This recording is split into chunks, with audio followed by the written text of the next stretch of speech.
committee is extremely, we feel, humiliated, frustrated about the speech given by the Honorable President of India in the first session of the joint session of the two houses in Parliament yesterday. It is the duty of the President of India to convene and summon a joint session of the Parliament, of the houses in the Parliament, before any transaction, business transaction commences. Under Article 87 of the Indian Constitution. The second article of the Constitution further says that the President is to explain and inform the House, the two houses, member of the two houses, why the joint session is convened or summoned. The causes has to be explained to the members of the houses. We believe that the Honorable President will put the crisis, Manipur crisis, in high space. Why?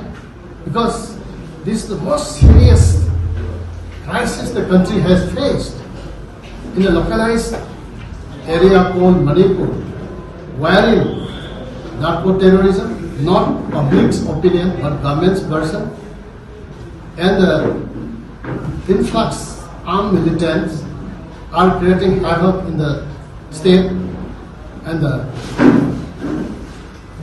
waging war against the state. This is the version of the state government and also of the union government.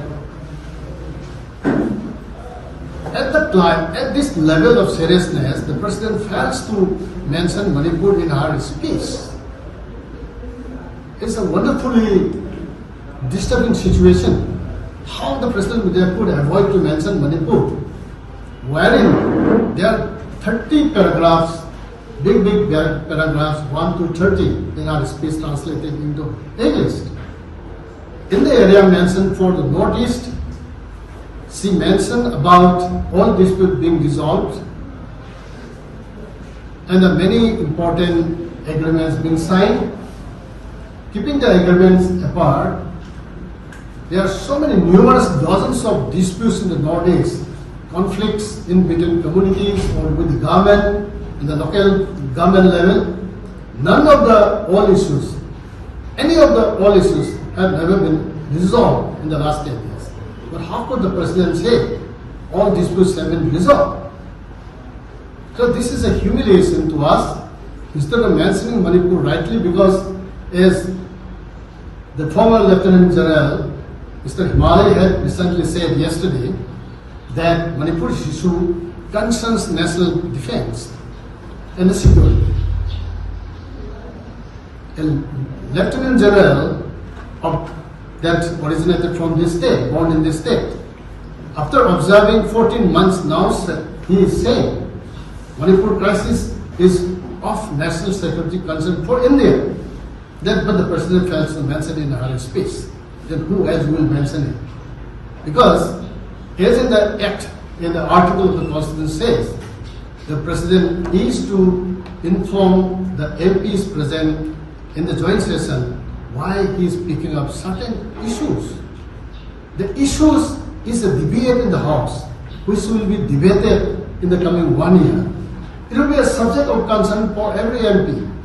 So in the 30th paragraph they say, the spirit of Parliament is to work together with a common idea and a goal.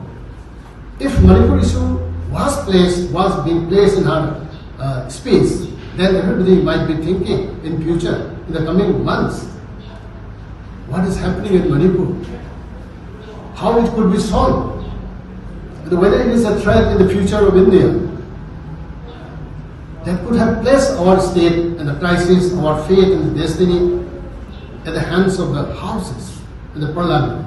That was not done. So that's why we condemn the exclusion of Manipur crisis from the President's speech.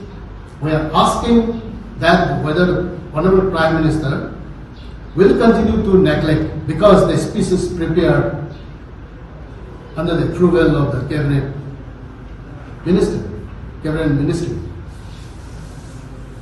Therefore, the exclusion of Manipur crisis from the President's speech, whether it is a conspiracy to undermine Manipur crisis, to put it down, claiming that Nonetsi has written as a Chief Minister without any responsibility, or irresponsibly said in the media that normalcy is returning to Manipur.